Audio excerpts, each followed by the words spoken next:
What's going on, Investor Thrive Nation? It's Nathan Payne, and today I want to talk to you guys about a topic I'm pretty dang passionate about, and it's about not just being a wholesaler and that being the only strategy used to help sellers and for you to buy or do deals. Because if you are just a one-trick pony and only wholesale, you're leaving a ton of money on the table by not using these other strategies I'm going to tell you about. These are strategies that we use in my business all the time to help sellers get deals done that would not normally work as a wholesale deal, where you have to get it at a really low price and sell it to an investor to make that assignment fee. I use many different strategies that help sellers out, and I want to teach those to you. And if you don't use them, start using them. And if you don't know how to use them, reach out to me and I'll teach you how to do it. But that's something I'm passionate about. That's what we're going to dive into the video about. So if you haven't already, please like and subscribe and hit the bell icon. Help this channel grow, because I'm trying to help people just like you to succeed for free, because that's my goal, is to help people succeed not only in their personal lives but in their real estate businesses as well. So stay tuned for the video, and I'll show you what I do to maximize all the leads that I get and make the most money I can.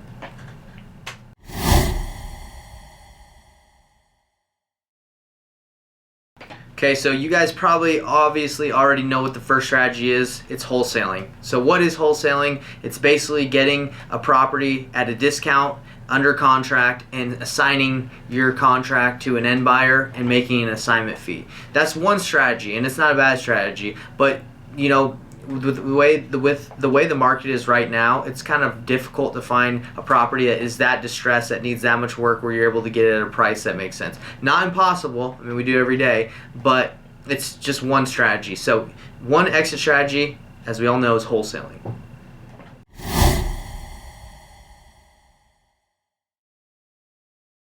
Okay, so if you're not using this strategy, then you're leaving money on the table, and it's called creative financing or lease options, subject to installment sales. I mean, there's a lot of different terms, contracts for deeds. They're all kind of legal depending on how you set up the contract. But basically, what this is you take over the financing that someone has, or the owner owns it outright, and they finance you.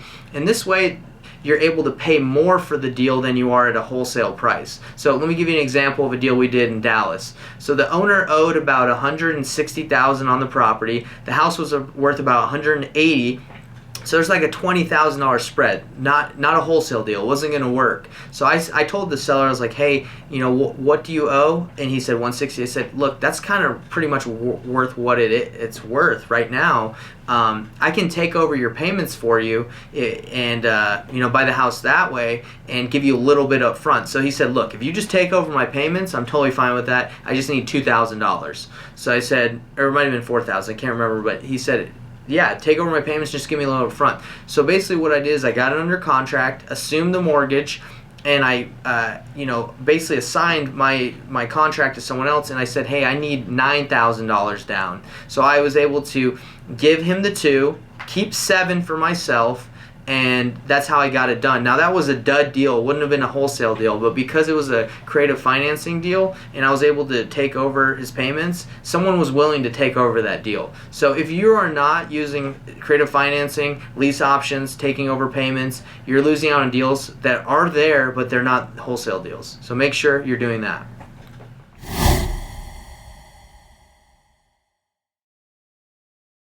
Alright guys, another strategy that we use all the time is an option to purchase agreement. And if you don't know what that is, there's a company out there that is basically doing an option to purchase agreement. It's called Sunday. You can check them out.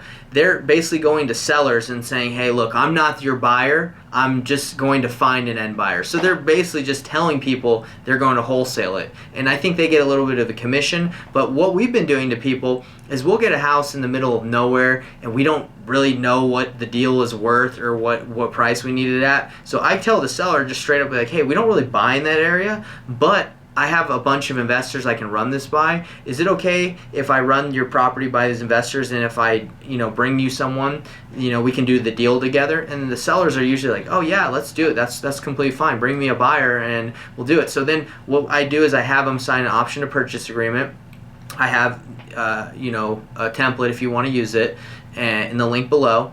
And basically what they do is they sign saying, hey, if you find me a buyer at $80,000, I will sign a real estate purchase agreement. So then if I find someone for 90, I come to them and say, hey, I found someone at 80. They're going to pay my fee, and they sign for 80, and then I would assign it to that end buyer for 90. So what is an option to purchase agreement? It's literally telling them that you're going to wholesale their property. You know, wholesaling, you just say, hey, I'm going to buy it because you're confident that you can buy it, or you have a buyer. Option to purchase agreement is just saying, hey, look, I'll bring someone to you. Are you cool with that? And it works all the time for us. When you're just transparent with people and just tell them how you're going to do it. It works in, you know, areas where we don't have buyers, or we're not confident about what we can get the property, like what we need it for. We just say, hey, I'm going to bring some people. They're cool with it. And I'm doing one in Hawaii right now. The house is worth $850,000 to $900,000, and this is a higher price point. So I told them, hey, I have a network of investors. Let me run this by them and see what they'd be willing to pay, and I'll bring you their offers. And the guy's like, yeah, sounds great. So option to purchase agreement is huge, and it's great because you're just being transparent about things.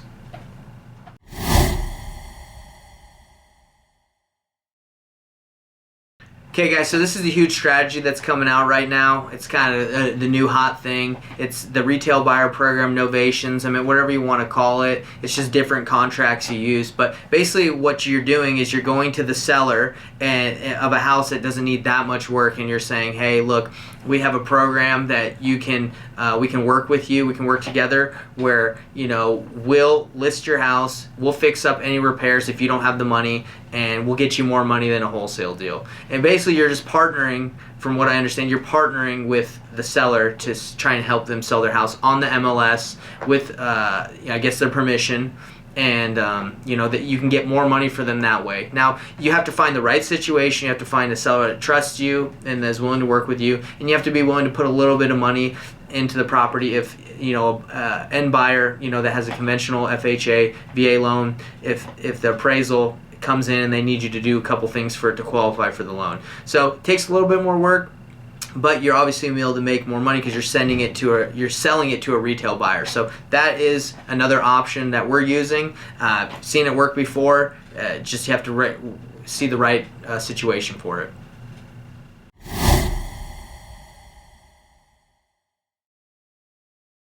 Alright guys, and to finish up this video, I mean, everybody knows about these last strategies, so I'm not going to waste a lot of time on them. Listing the house. If you don't have relationships with agents in the area, if you're not an agent and you can't list it, make some connections with some agents that can give you a kickback if you send them a referral. If you got someone that is dead set on listing their property, say, hey, yeah, we work with some agents, let me have one of them call you. They get the listing, they'll give you a little kickback. If you know, if you're able to do that. If you have a license, it's all, you know, you'd have to get that set up.